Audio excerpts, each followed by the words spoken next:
Franck Hamas et Charles Caudrelier, deux grands navigateurs français, vont participer ensemble dès le 3 novembre à une nouvelle course, la Brest Atlantique. Ils sont les invités du Grand Angle.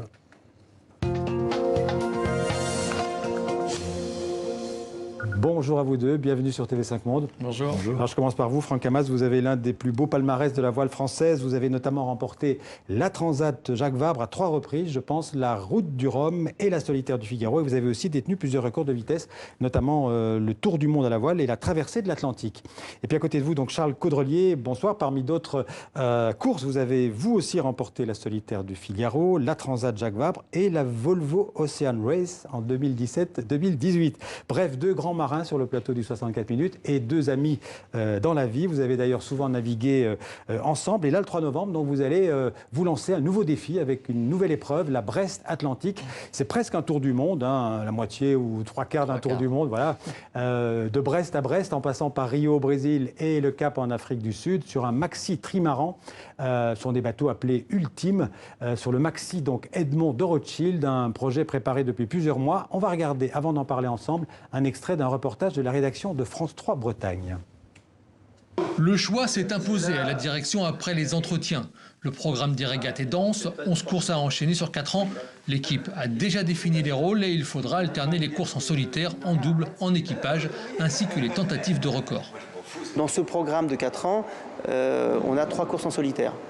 On a la Transat anglaise, la Route du Rhum et le Tour du Monde en solitaire, départ de Brest. Il a été convenu bien en amont avec eux que Franck faisait la Transat anglaise en solitaire et que Charles faisait et la Route du Rhum et le Tour du Monde en solitaire. Et le premier test grandeur nature pour ce nouveau tandem sera la Brest Atlantique en double qui s'élance le 3 novembre prochain. Alors on va parler de la course, mais présentez-nous d'abord votre bateau, ce maxi Edmond de Rothschild. Qui veut en parler? En fait, c'est un ultime, comme vous l'avez dit. Un ultime, en fait, c'est une classe de bateaux qui sont des trimarans ou des multicoques en général, de 32 mètres de long, de 23 mètres de large. Et maintenant, récemment, depuis quelques années, ils sont aussi capables de voler complètement avec des foils qui sustentent le bateau au-dessus de l'eau. Et ça permet d'avoir un vrai turbo dans certaines conditions. C'est assez magique d'être en sustentation comme ça sur l'eau. C'est assez complexe aussi. On sent plus les vagues alors? On sent beaucoup moins les vagues. Ça amortit énormément. C'est vrai que notamment lorsqu'on remonte au vent face aux vagues, on est beaucoup plus confortable sur ce genre de bateau que sur la plupart des bateaux. Donc voilà, c'est une innovation qu'il faut encore mettre au point. Ce sont les plus grands trimarans, c'est ce qu'on fait de plus grand en trimaran? Alors, il y a un bateau qui est plus grand, qui fait 40 mètres. D'accord. Mais maintenant, on a réduit un peu la taille. Et la jauge limite la taille pour éviter le gigantisme. Mais c'est les bateaux les plus rapides au large, autour du... Ça, c'est une certitude. Alors, ce bateau, c'est un bateau assez récent. Vous l'avez testé, je crois, sur la Route du Rhum. Ça ne s'est pas très bien passé. Hein. Alors, c'est pas nous qui l'avons testé, mais c'est vrai que le bateau, ça fait quelques années qu'il a été mis à l'eau. Il y a eu évidemment de la mise au point. Sur la Route du Rhum, malheureusement, en étant en tête, il a cassé la partie avant d'un flotteur. Donc, c'est des bateaux, comme ils vont plus vite, ils sont aussi beaucoup plus contraints. Alors, ils ne sont pas plus fragiles, parce qu'on voit la quantité de structure sur le bateau est énorme, mais les contraintes, elles sont mal encore anticipé. Et donc voilà, ça fait partie de la période de mise au point.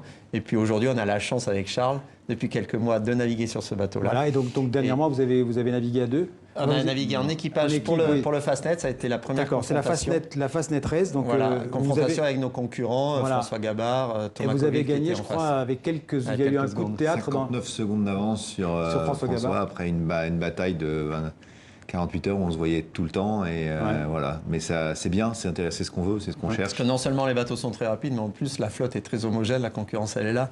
Donc ça fait un scénario parfait en fait pour nous. Sur cette Brest Atlantique, cette nouvelle course, en fait c'est une nouvelle épreuve qui n'existait pas. Vous serez combien de participants? Alors on est les mêmes concurrents, on est 4, il n'y a pas beaucoup de bateaux au monde de cette taille-là et qui sont capables de courir ensemble. Il y en aura 6 dans 2 ans. Et voilà, par contre on est en double, c'est une beaucoup plus longue course que le Fastnet. Là vous partez le 3 novembre, d'accord. Et ça va durer jusqu'à quand? En Atlantique, et ça dure à peu près un mois. D'accord. Voilà, le but c'est d'arriver quelques secondes avant le deuxième, mais c'est pas, le but c'est de gagner. C'est pas un record. Voilà. Alors ce genre de trimaran, de maxi trimaran, c'est plus difficile ou c'est différent que de piloter un monocoque? C'est très différent. Déjà, la grosse différence c'est que ça va beaucoup plus vite. Ouais. Pourquoi ça va plus vite? Parce qu'il n'y a pas une quille, comme je sais pour les quilles, c'est un espèce de grand poids qui empêche le bateau de se redresser. Ouais. En fait, sa vitesse, il la tient par sa largeur. Et sa vitesse, ça peut atteindre quelle vitesse? Voilà, alors aujourd'hui, on est sur des vitesses de 40 nœuds. 40 nœuds, donc on arrive. Mais ce qui est étonnant, c'est qu'en 75 km/h à peu près. Beaucoup. Ça fait presque 80 km/h. Il faut savoir qu'il y a quelques années, on faisait le tour du monde en 80 jours sur ces bateaux-là. Aujourd'hui, on veut battre les 40 jours. Donc la progression est énorme et on a ce phénomène volant qui est fait, c'est une révolution dans la voile. Ouais. On a gagné énormément de vitesse. On a gagné 10, 20, 30% de vitesse. Et on peut encore gagner de la vitesse? Vous pensez que ça va s'arrêter un jour? C'est comme toutes les performances sportives, elles sont faites pour être battues? On voit jamais où ça peut s'arrêter. En fait, c'est vrai que le fait de voler, ça fait un bond. Mais on travaille tous les jours avec une équipe derrière de 20 personnes pour faire progresser le bateau. Donc j'espère qu'on progressera. C'est très technique un bateau comme ça? C'est des ordinateurs ou c'est vous vraiment qui pilotez? En fait, c'est interdit d'être piloté en dehors de l'action humaine, donc c'est nous. Mais il y a beaucoup d'ordinateurs qui nous permettent de concevoir le bateau et de le développer, de le mettre au point. Mais ensuite, oui, on a toujours, comme il y a 50 ans, les écoutes dans les mains. Il faut hisser les voiles, il faut les régler. Et il faut surtout anticiper, comme disait Charles, ces bateaux qui vont très vite, donc il faut anticiper beaucoup. Alors vous avez tous les deux des t-shirts ou des chemises à l'effigie de Gitana. Gitana, c'est une grande écurie de courses, de voiles françaises. Oui, c'est l'écurie qui a été montée par la famille de Benjamin de Rothschild. Donc c'est 140 ans d'histoire maritime. De banquiers, oui. De banquiers, mais aussi de marins. De marins. Et qui aujourd'hui nous donnent la chance, qui sont passionnés par l'innovation. Ce bateau est le premier bateau qui a été conçu pour voler.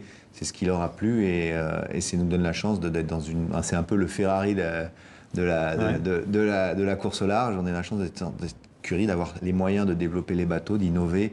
C'est vraiment la volonté de notre armateur. Voilà, donc c'est une longue histoire. C'est un bateau très complexe, ça met quand même 2 ans à concevoir et à construire, plus la mise au point. Donc voilà, là on arrive dans une période où on a la chance d'avoir un bateau au point, performant, capable de battre les autres. Donc c'est une bonne période, mais il faut qu'on continue à travailler et le développer. Le bateau porte le nom Edmond Rothschild. C'est le nom de la banque en fait, c'est le sponsor. Le bateau est... Voilà, on a les armateurs, mais le sponsor c'est la banque Edmond Rothschild. Alors pour piloter ce bateau, vous avez été sélectionné?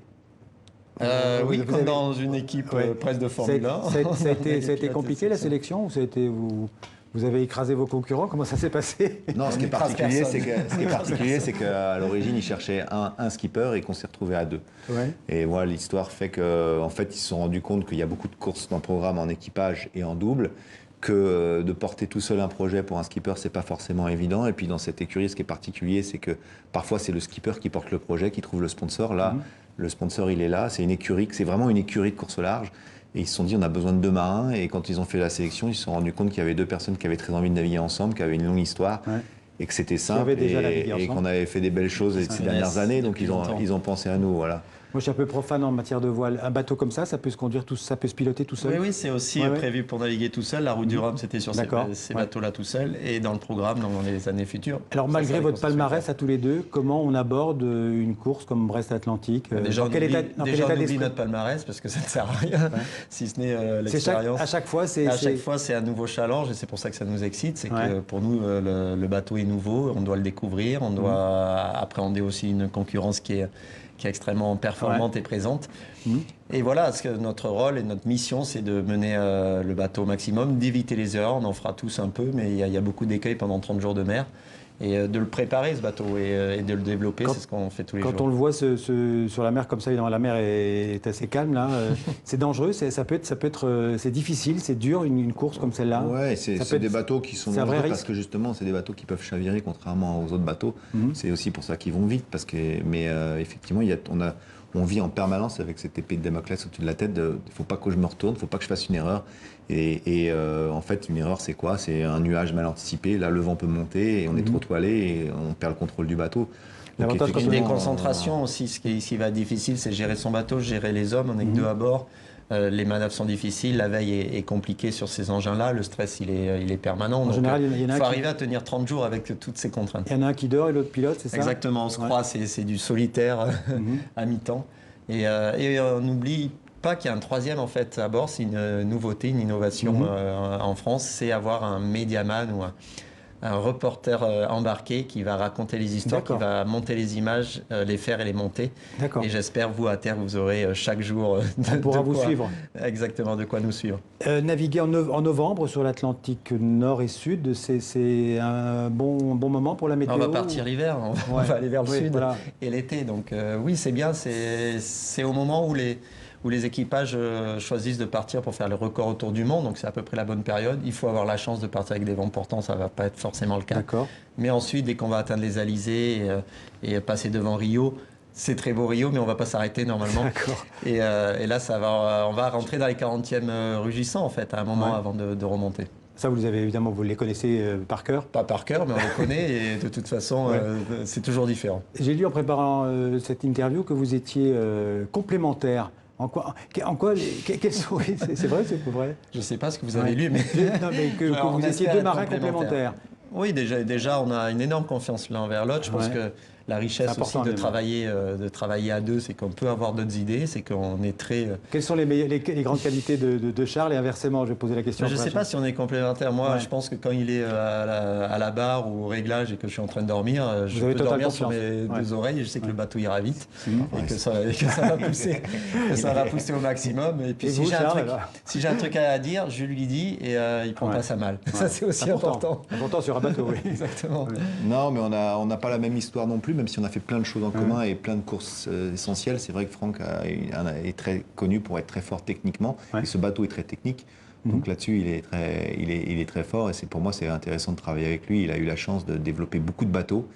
Et c'est un vrai pilote metteur au point, comme il y en a peu dans notre sport. Et pour moi, c'est ça que j'adore. Et donc, c'est juste le plaisir de naviguer avec lui. Ça simplifie tout. En un mot, chacun, d'où vient cette passion de la mer, votre amour de la mer? Au début, ouais, c'est difficile à savoir parce que ça vient très très tôt. Mais la première chose pour moi, c'était être capable de partir comme ça, faire le tour du monde avec une énergie qui est le vent et se sentir libre quand on est sur un bateau. C'est quelque chose. Après est venue la compétition, est venue la haute technologie, ça m'a plu aussi. Mais avant tout, c'est faire le tour du monde, quoi. Et vous, l'amour de la mer? Moi, je vivais au bord de l'eau, j'aimais être dans l'eau surtout. Et puis j'ai eu des idoles en fait. Et à la place de voir des joueurs de foot, c'était des grands marins. Et j'ai eu envie de faire comme eux et du coup, c'est venu de là. Et ça vous a réussi à tous les deux. Merci beaucoup Franck Hamas, merci Charles Caudrelier.